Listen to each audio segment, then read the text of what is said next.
All right. Again, my name is Holly Ackerman. I am with KET. I'm an early childhood education consultant. And today we're going to talk about the engineering design process with Ruff Ruffman. So, similar to when I talked about last week, if you watched that video, I talked about the science inquiry process. This is the engineering design process. Now, the thing to keep in mind again, that this is not intended to be something that you have to memorize or anything like that. And if you take a look at this, engineering in and of itself is just a process of identifying and developing solutions. So, when we do that, a lot of times when I'm teaching other educators and I talk about the engineering design process, I mentioned that we use this process on a daily basis. You just may not think of it in an engineering design kind of way. But I don't care if you are deciding what you're going to fix for dinner, or if you're following a recipe, if you're balancing your checkbook. All of these processes come into place at some point or time. So you're using creativity, you're using problem solving skills, sometimes you're using technology, you're definitely, depending on what you're doing, going to be using math or science to improve your design or improve what you're doing. So I know, like I mentioned, I was talking about, using a recipe. There's a lot of times that I'll do a recipe, I'll do it exactly as written the first time, and then realize that something isn't quite right, or I'd like it to be a little different. So I change it up a little bit. Maybe I add a little more of this or a little less of that. So it's the same kind of thing. Again, you're using these engineering design processes just in your everyday life. Now, the other thing to keep in mind with this, as you can see, when PBS developed this graphic, they kind of developed it in a wheel or in a circle format, but that's not the end all be all. The thing about it is that you can enter into this wheel or into this process at any point in time. So maybe you've tested something, but then it creates a new question or a new problem. And so then you go back and you go through the process all over again. So you have to figure out how to improve it. So you imagine and plan something new or something different. So again, that's just a way to think about this, that this is just a process that we're going to talk about. And so to introduce that, today we're going to use a PBS Kids character. His name is Ruff Ruffman. So you can see him here. He is the dog. This is his little friend. The little cat's name is Blossom, and his little friend Mouse is Chet. Now, the thing about these characters, they've been around for a while. I don't know if you know much about them at all. My older daughter, who is actually getting ready to turn 18 this summer, she used to watch a television show called Fetch with Ruff Ruffman. So Ruff Ruffman as a PBS Kids character has been around for a while. This is just a new iteration, kind of a new version of it.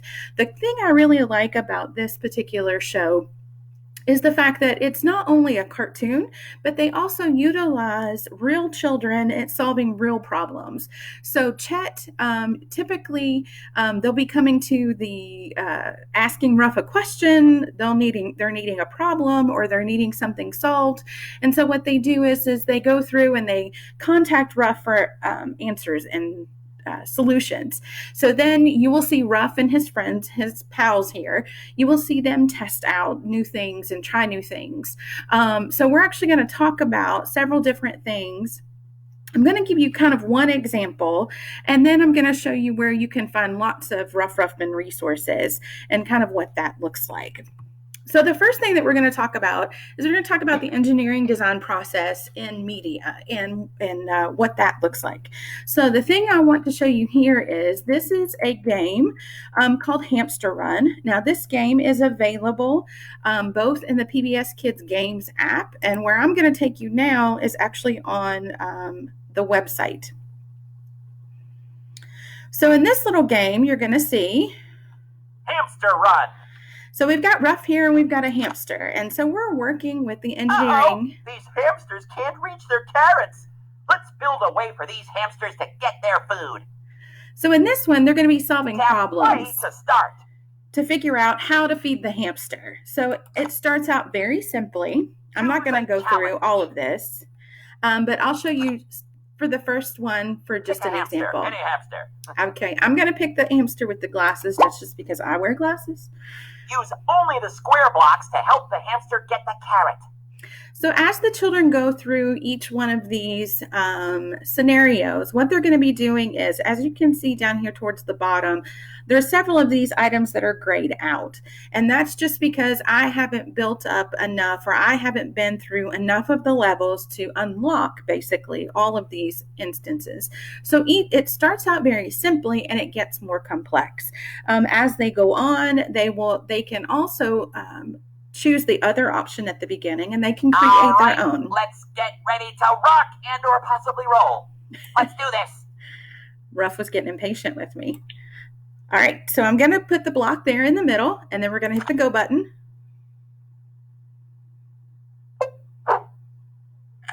Hamsterific planning. So again, this is just an example of how children can use the engineering design process. So it's something that they can, if they didn't get it right the first time, they can go back and try it over. There's an undo button that's on there, so they can go back and just start it all over again. And as I said, as each level goes on, it gets a little more complex. So that's just one option of investigating the engineering design process. So the next one that we're going to talk about is we're going to actually talk about how we can take those thoughts and use that engineering design process in a real world challenge. So as I mentioned before, part of Ruff's show sometimes is this little segment called ARF, Ask Ruff First. And so Ruff gets a question posed by the children, and then he investigates. So I'm actually going to show you one of the episodes. It's only about 4 minutes. I'm going to show you one of the episodes, and then I'm going to also show you a hands-on activity that you can do with your children that investigate the same concepts that are looked at in this particular video.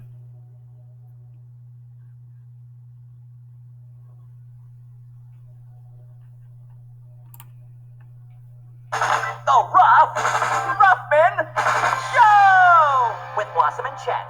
Yeah!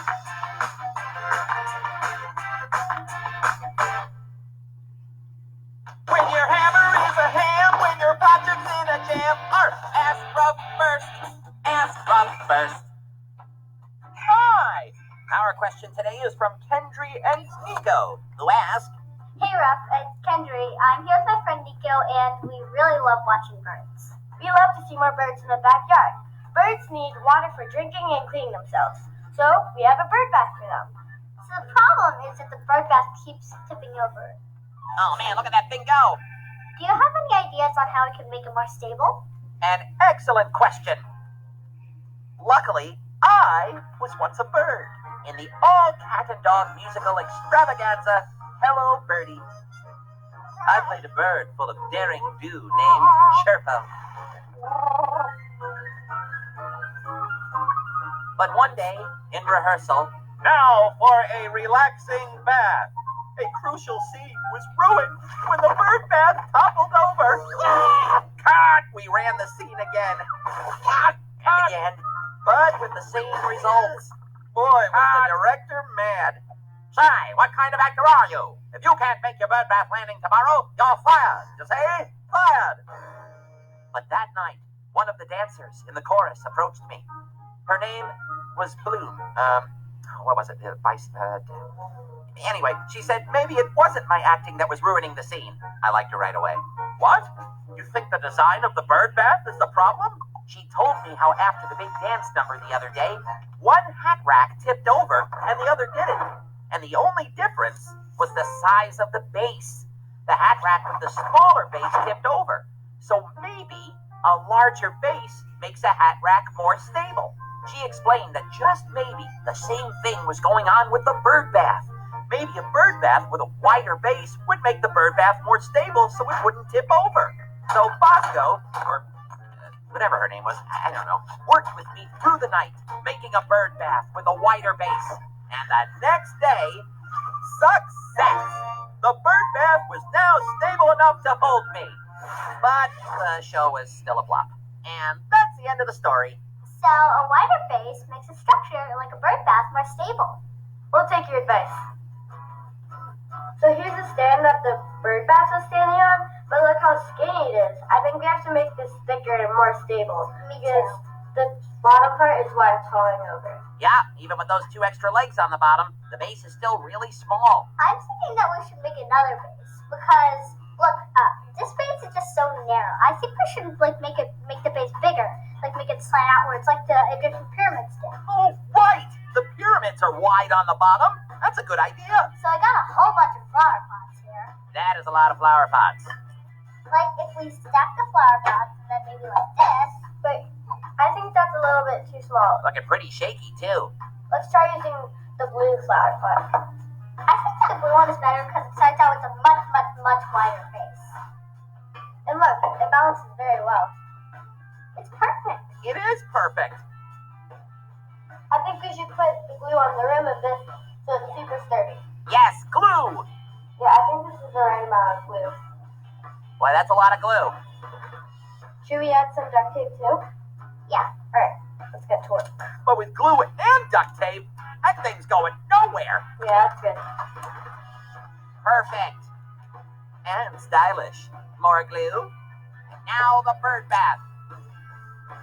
Boy, this thing's gonna be super stable. I think that's pretty good. I think no squirrels, no dogs, no wind, no birds can knock this guy down. Alright, guys, careful. Cold and slippery out. Yeah, pretty sturdy. Yeah, pretty good, right? Yeah. Thanks, Ruff. That's great. Glad to help.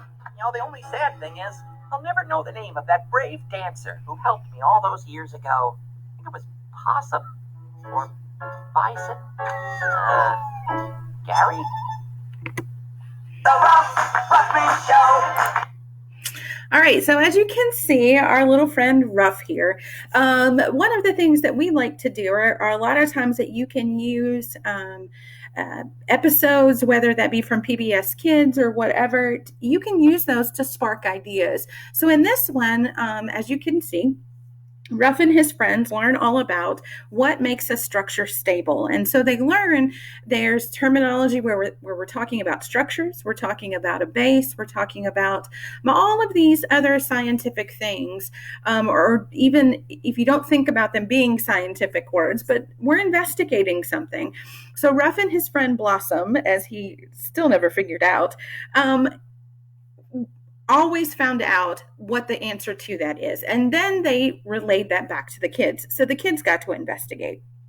So what I'm going to show you is an example of an activity that you can use with your children. And like I've done before, don't worry about trying to copy down any links or anything like that. I'll go back and put all of those into the end after this is over. But this particular activity is talking about, it again, looks at the exact same thing, how to build a better bird bath.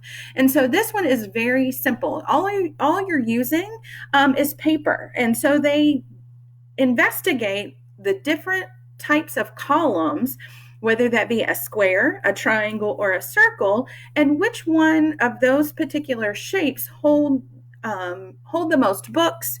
It appears to be the strongest base, all of those kind of things. Now, I'll show you the additional pages. You don't have to print these out. You can if you want to. It does show on here, as you can see, the lines to fold so that it'll be a square column, a triangle column, or a circle column. But the thing about it is you can use your own paper and do that. So you don't have to print these out. It's totally up to you. The other thing you're going to see on this page here is one of the ways that I've used this in the past is, so we've investigated with regular copy paper. You can also investigate with other types of paper. So maybe if you have cardstock laying around, or if you have, you could investigate cardboard or anything like that. Maybe you're taking a look at a cereal box, and so you do a cereal box versus your Amazon box. Maybe you've got a package that came in. So again, there's just different ways that you can investigate using this same concept, whether it be a triangle, a circle, or a square base to hold the most. So this is just one way that you can translate that into a real world experience or a real world investigation. So the next thing that I want to show you is I know that myself, as well as some of the other KET education consultants that have been presenting to you, have talked a lot about PBS Learning Media. And I know Cynthia and I know for sure, and I think Amy Bradshaw and Amy Grant as well, but they have all talked about how to navigate PBS Learning Media a little bit. So what I'm going to do is I'm going to show you where the Ruff Ruffman resources are located in PBS Learning Media. And again, like I said, I'm going to put the link directly to this in the comment box here in just a little bit, so you don't have to worry about trying to catch it. I just wanted to show you a little bit about what's here. So with Ruff Ruffman, this particular iteration of the Ruff Ruffman Show started in 2017. The thing about it is he investigates all sorts of different aspects and different ways of looking at science. So we've got kitchen chemistry. Now you're going to see a game that's listed here called Ruff's Cookie Creator. Several of the games that are listed in this part right here, you can find them on one of two places, or three places if you're counting here in PBS Learning Media.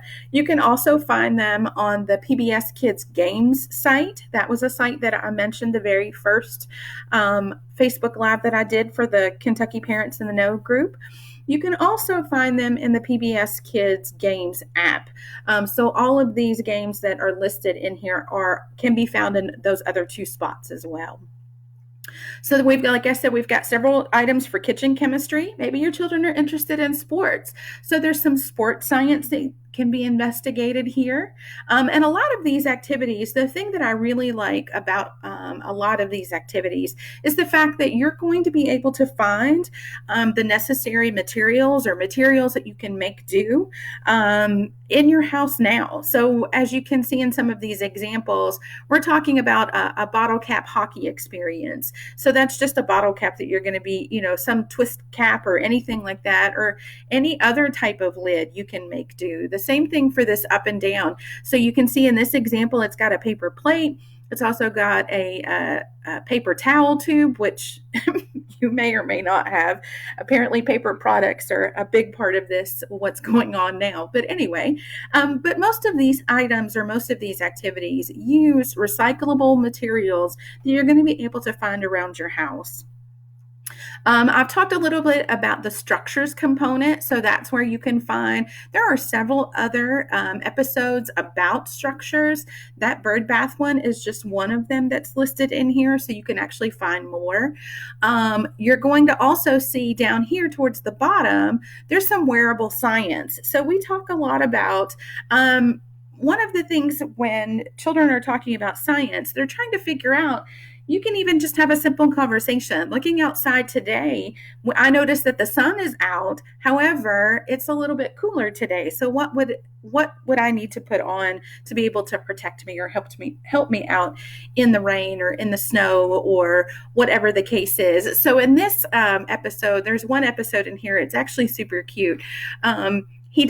Ruff decides he wants to get a pet rhino, and he's trying to disguise it from Blossom, but he is also trying to figure out the rhino needs to go out and use the restroom. However, it's raining, and so he's thinking about what can he dress the rhino in, first of all, to disguise him, but also to protect him from the rain, because the rhino's not going outside to use the restroom in the rain. So again, Ruff Ruffman, he is a super cute character, so if you're not familiar with him, I would recommend getting a little more familiar with them. This app that's actually listed here, Photo Stuff with Ruff, it's another free app from PBS Kids. The cool thing about it talks a lot about, uses a lot of descriptive words. And so there are photos of Ruff and his friends, and in each one, there are different parts or different segments of the picture that you can use. It'll ask you to take a picture of something that is fuzzy, or it might ask you to take a picture of something that is smooth. So it uses those type of descriptive words, but they're actually investigating. So this would be something cool that you could use to do maybe a scavenger hunt in your house, finding things that are rough or fuzzy or whatever the case may be, whatever the word that they're looking for. So as I mentioned, I'll go ahead and show you the next page. There's a couple of more activities that are listed in here. And actually, there's even a scavenger hunt in here. I posted about the scavenger hunt on our Instagram page a couple of days ago. But so there's several different activities that you can use with Ruff Ruffman. And as I said, simple things that you're going to be able to find around your house in order to be able to do these really fun and cool activities that kids are going to feel like or not even really feeling like that they're learning. All right. As I mentioned before, this is the engineering design process. Like I said, don't worry about trying to memorize this, but understanding that we actually use this process every day in everything that we do. We just may not even call it that or think about it in that way. But it's something that getting children to think about and extending their questions, investigating investigating those questions and helping facilitate that learning. That's what's important. So instead of just finding the answer to it, asking them to help you look for it or helping to investigate, or why do they think it would do that? So again, it's just asking those additional questions. Last thing I want to mention, we are here to help you. So I know several of us have been doing some of these Facebook Live videos, and so we are here to help you. So if you have any questions or you're looking for a particular resource and you can't seem to find it, just contact us. There's an email address that's listed there, nti@ket.org, and we'd be happy to help you out in any way that we can.